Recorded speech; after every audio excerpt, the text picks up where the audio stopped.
अस्सलामुअलैकुम। मोहम्मद अज़हर सिद्दीक अपने प्रोग्राम में आस्क व्यूज़ के साथ हाजिर खिदमत है। दो दिन बड़े अहम इशू हैं, लाहौर हाई कोर्ट के अंदर हैं, कुछ सिंध हाई कोर्ट में है, कुछ चीज़ें आपके साथ डिस्कस करनी है। पहले आपको चलते हैं लाहौर हाई कोर्ट लेकर। चीनी की कीमतें मुकर्रर करने के हवाले से मैंने बड़ा तफसीली प्रोग्राम किया था, सेक्रेटरी इंडस्ट्रीज़ के हवाले से आज आए थे और मामला ये सितंबर के दूसरे हफ्ते तक मुलतवी हो गया है। चीनी की जो कीमतें मुकर्रर थी वो रहेंगी, जो 89.50 पैसा जो मुकर्रर की हैं कीमतें, उसी के मुताबिक जो डिफरेंस होगा उसके पोस्ट डेटेड चेक जमा करवाए जाएंगे लाहौर हाई कोर्ट के रजिस्ट्रार के सामने।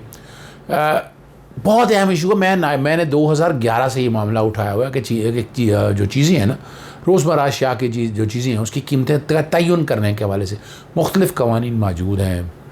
होर्डिंग का एक्ट मौजूद है 1997 का, 1958 का एसेंशियल कमोडिटीज़ का एक्ट मौजूद है, वो सारे रिकॉर्ड में मौजूद है। लेकिन आपने देखा कीमतें आउट ऑफ कंट्रोल हो जाती हैं। और मैंने सजेशंस उसमें ये दिए हुए थे कि मैन्युफैक्चर प्राइस, जो हमारा फार्मर है उसकी कीमत, मिडल मैन या इतना नोट बनाता है, मिडल मैन का मार्जिन फ़िक्स कर दिया जाए और उसके बाद रिटेल का मार्जिन फ़िक्स कर दिया जाए।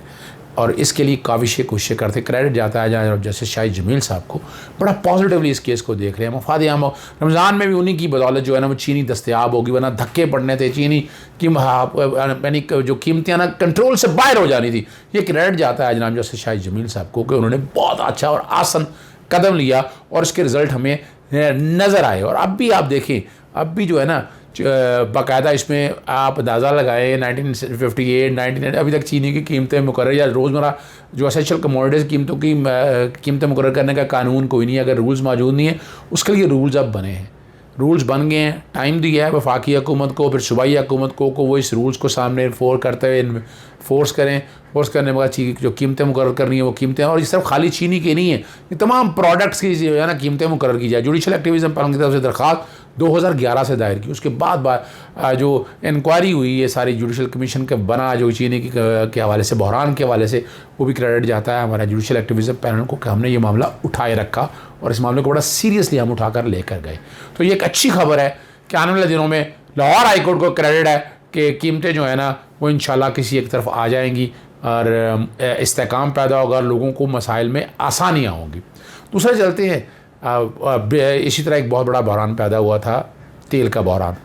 लूट मार जारी थी, जो एक रिज़र्व कहे गए थे, इतना रिज़र्व होना चाहिए वो नहीं होता था। उसके लिए पटिशन दायर की गई जुडिशल एक्टिविज़म पैनल की तरफ से।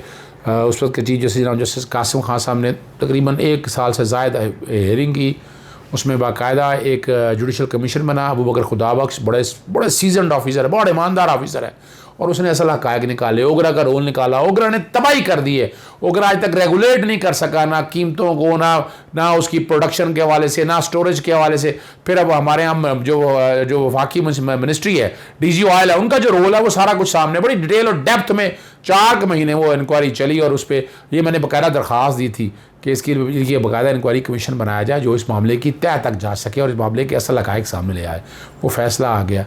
पहले जुडिशल कमीशन की रिपोर्ट आई और उस रिपोर्ट पे अप्रैल के अंदर अमल दरामद के लिए क्या देगा, कुछ मामले एफआई को भिजवा दिए, कुछ एससीसीपी स्टेट बैंक को, कुछ वजारत के अंदर, और ओगरा का कायम रखना या नहीं रखना, सर्टन रिकमेंडेशन दी। वो सारा मामला ये चल रहा था। तो वो लाहौर हाई कोर्ट का जो फैसला जब अपना जून में अनाउंस किया गया तो वो उसके अगेंस्ट इंट्रा कोर्ट अपील दायर की गई। इंट्रा कोर्ट अपील की समात जनाब जस्टिस जवाद हसन और जस्टिस राहील करमान शेख साहब के सामने, वो जो फैसला इंटारा में आपके सामने रख देते हैं।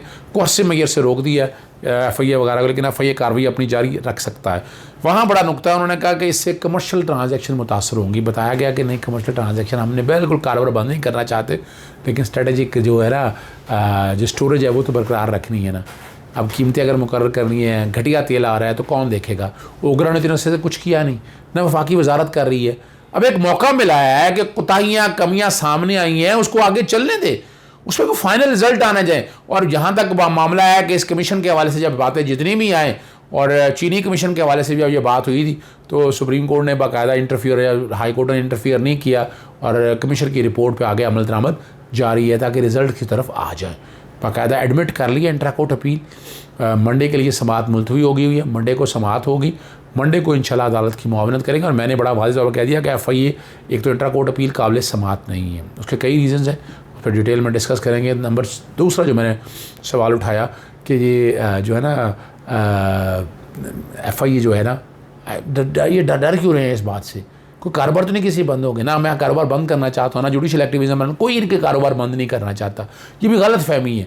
लेकिन इन सारी चीज़ों को आगे लेकर चलना है, इन बहरानों से आगे लिखना। और ये क्रेडिट जाता है इमरान खान को, याद रखिए, मैं बार बार कह रहा हूँ, ये जाता है मौजूदा गवर्नमेंट को, क्रेडिट को माने या ना माने। मैं इतने से पब्लिक इंटरेस्ट कर रहा हूँ कि इन्होंने हर चीज़ खोल के सामने रख दिया हूँ। जो माफियाज थे, वो अलग बात है, माफियाज यहाँ ख़त्म नहीं हुए, लूट मार जारी है अपने। जो माफियाज है ना, माफिया को इतनी आसानी से कंट्रोल नहीं किया जा सकता, लेकिन कम अज़ कम जो कोताहियाँ कमियाँ है ना, वो उभर के बाहर आ रही हैं और उसके नताइज खातर खाने वाले दिनों में आपको अच्छे नताइज मिलेंगे। याद रखिएगा, पेवस्ता शजर से उम्मीद है बहारक, मुझे बहुत उम्मीद है कि चीनी वाले मसले में, आटे वाले मसले में और ये तेल के बहरान में बहुत बेहतरी होगी। मैं बड़े अरसे से कर रहा हूँ, बड़ी जजमेंट रिकॉर्ड के ऊपर अवेलेबल है, लेकिन कोशिशें मेरी जारी रहेंगी ताकि चीज़ें बेहतरी की तरफ जा सकें। अब आते हैं, बड़ा मज़ेदार है, सिंध हाई कोर्ट में कारोबारी लेन देन में चेक बाउंस होने का मामला है। और लाहौर की मारूफ कंपनी है मास्टर पोली, लाहौर की बात हो रही है। शेख मोहम्मद अकबर की दरख्वास्त ज़मानत मुस्तरद होगी कराची में, और मुलज़िम को गिरफ़्तार करके जेल भेजने का हुक्म दिया है। कराची से वज़ीर अली कंपनी से प्लास्टिक का माल ख़रीदा उन्होंने, और 12 करोड़ के लेन देन में 9 करोड़ के चेक दिए, तो चेक बाउंस हो गए। 489F है हमारे यहाँ, अगर चेक बाउंस हो जाए तो पर्चा होता है, यहाँ क्लियर हो गया। और मुलज़िम वहाँ पर मौजूद था और अहाता अदालत से मुलज़िम को गिरफ़्तार कर लिया गया। इसी तरह सिंध हाई कोर्ट में एक और बड़ा अहम है कि सिंध हाई कोर्ट को फिर ताले लगा दी कि ये बड़ी ज़्यादती है, अब दरवाजे नहीं बंद कर सकते, एक्सेस टू जस्टिस अब कर नहीं सकते, आर्टिकल 9 की वायलेशन है। 100 मसाइल आपके हों, 100 प्रॉब्लम्स हों, 100 दिक्कतें हों, लेकिन आप उससे ये नहीं कर सकते कि आप इंसाफ के दरवाजे बंद कर दें। ये अच्छा शुगर नहीं है। इसमें पाकिस्तान बार काउंसिल और तमाम बार एसोसिएशन बार काउंसिल को नोटिस लेना चाहिए, ठीक है ना जी। और हड़ताल सखर टूर प्लाजा पर सीनियर वकला से हमले की तलखलामी की वजह से की जा रही है, ज़रा सुन लीजिएगा, इस वजह से हुई है। वकला तंजीमों के नुमाइंदों ने सिंध हाई कोर्ट में और एनेक्सी बिल्डिंग के दरवाजे पर ताले लगा दिए। वकला, साइलिन और अहाता अदालत से रोक दिया गया।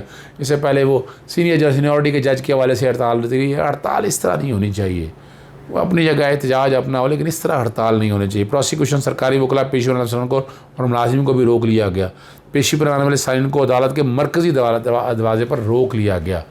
अब ये, और सिंध हाई कोर्ट के जस्टिस जो सलाहुद्दीन पंवर है ना, उन्होंने कार्रवाई मुलतवी करने से इनकार कर दिया, बिल्कुल चाहिए यही।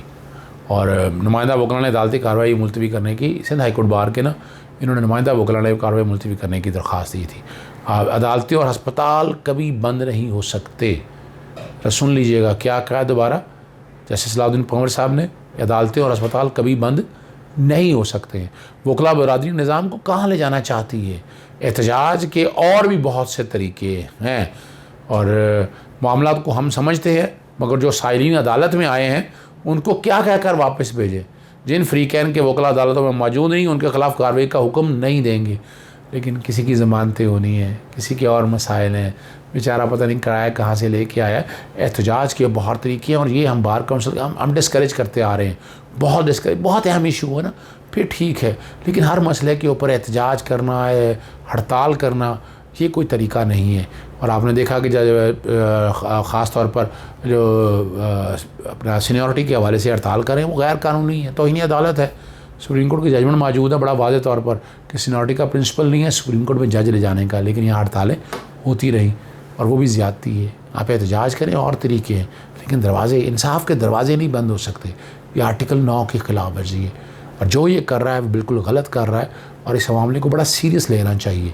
और अगर को आप सीरियस लेंगे तो मसाइल हल होंगे, मगर इस तरह नहीं।